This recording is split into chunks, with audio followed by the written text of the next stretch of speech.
Last-minute midfield transfer from Liverpool. Liverpool are gearing up to sign Sheffield United midfielder Sander Berge in the final days of the transfer window.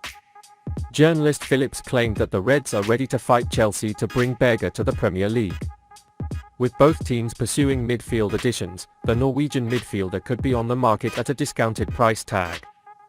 The 24-year-old has long been seen as a potential player for Jürgen Klopp.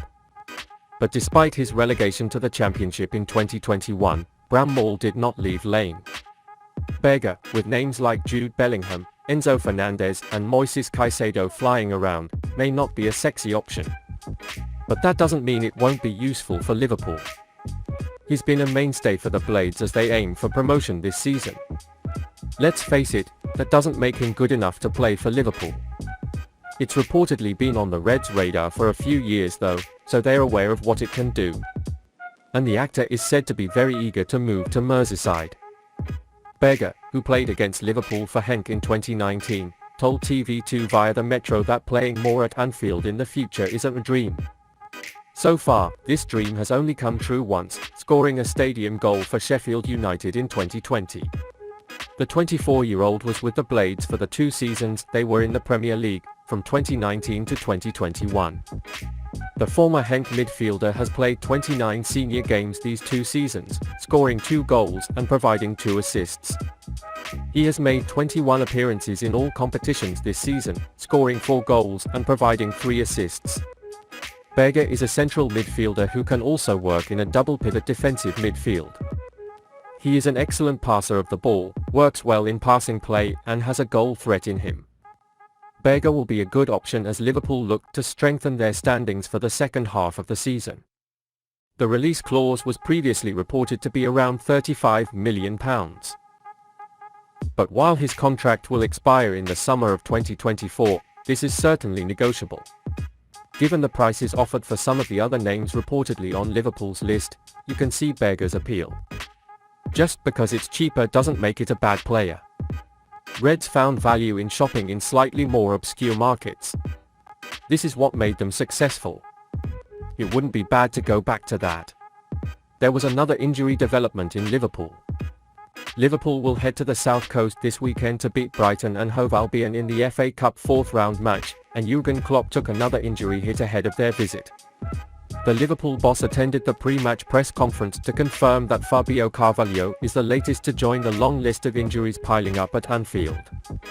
Klopp told the media, "Fabio has a little something, but he won't be ready. Maybe he can train today, but he won't be 100% for the weekend," he said. No doubt the blow to Carvalho will be frustrating for Klopp, as the coach likes rotation in the FA Cup as much as possible. Thus, he keeps his team fresh in the busy fixture schedule in the second half of the season. The Reds are currently 9th in the Premier League. They have been eliminated from the Carabao Cup and have a major Champions League fixture with 2 legs coming their way in a matter of weeks when they face their European rivals Real Madrid. That's why the German coach will do his best to ensure that his team is in a good shape to take on the challenges ahead. Liverpool currently lacks Carvalho, as well as Luis Diaz, Diogo Jota, Virgil van Dijk, Arthur Melo and Roberto Firmino. So when they go to Brighton, the manager's options will be significantly slimmed down. The 20-year-old attacker, who has played more than 11 Premier League games so far this season, has scored 2 goals and successfully completed 50% of his dribbles. He also earned 1 shot on goal and 8.3 duels per game, despite only 1 minute per game average performance and despite being further discredited since Cody Gakpo's arrival. Brighton have scored 3 goals against Liverpool twice this season, with a 3-3 draw in October and a 3-0 win over the Merseysiders at home earlier this month. So when Klopp returns to Amex Stadium on Sunday, he'll definitely feel the pressure and hope to break the trend of moving forward comfortably to the next round. However, Klopp will need to assemble the strongest team possible to stumble upon an informed Brighton side tomorrow. Because relegation from the FA Cup will be another blow to the confidence of the team and frustrating for the Anfield loyalists. Liverpool's realistic goal this season seems to be to advance in the FA Cup rather than the league. That's why Klopp should not rotate too much and put a fit squad on the field to pass the round. It's a very sad development for Klopp that Carvalho got injured while he would have had more chances in this tournament. Darwin Nunez is poised to offer a big boost that Cody Gakpo can learn from as Liverpool gets a second chance. Liverpool are scheduled to face Brighton and Hove Albion this weekend, and Jürgen Klopp should be worried if the latest clash between the two continues. The last time the two sides met a few weeks ago, the Seagulls were the winner by 3 goals. Roberto De Zerbi's men, holding the ball from start to finish, easily advanced through Liverpool's defensive structure and defeated them. Klopp's team had a nightmarish night. After 90 minutes of play, Brighton had an impressive 61% ball possession. That means the Reds only got 39% of the ball. This was the lowest rate ever for this season.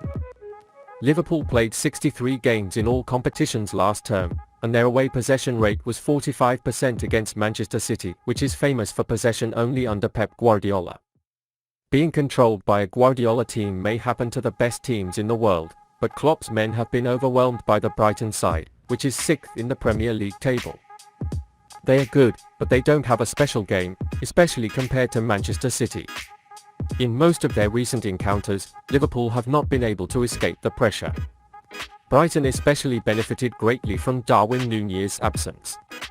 The Uruguayan striker suffered from a hamstring problem in the days before the clash, which isn't surprising given his industry and his relentless desire to cover the ground for his teammates. With Nunez provoking chaos on the pitch, it's harder for the opponents to really control Liverpool.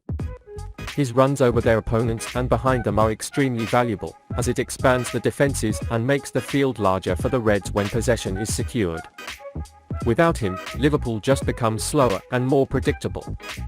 Cody Gakpo was deployed to replace Nunez at the time of his injury. The newly signed Dutchman has a lot of potential, but he is not a runner in the mold of the man he replaces in the team. Klopp's latest signature tends to get the ball in front of the defense rather than running behind the defense. He likes to be a passing option by going deep instead of asking for the ball by making penetrative runs. This weekend, however, Nunez seems compelled to get involved after recovering from his minor mishap. With the South American forward on the pitch, Brighton will face more challenges in putting pressure on the Reds and dominating the game. The run Gakpo was trying to avoid, Nunez will definitely try harder and show that he's a master at messing up defensive cuts. Of course, even with Nunez in the team, the Seagulls will prove to be tough opposition. They are currently undefeated in 4 matches under De Zerbi. But regardless of who wins Sunday afternoon, Gakpo will definitely benefit from a lesson in how to act as a threat by witnessing penetrating moves by his uncontrollable teammate. Also, both Gakpo and Mohamed Salah can capture more space as Nunez runs and makes room for his friends. While the defensive line is after Nunez, the other attackers will be less marked.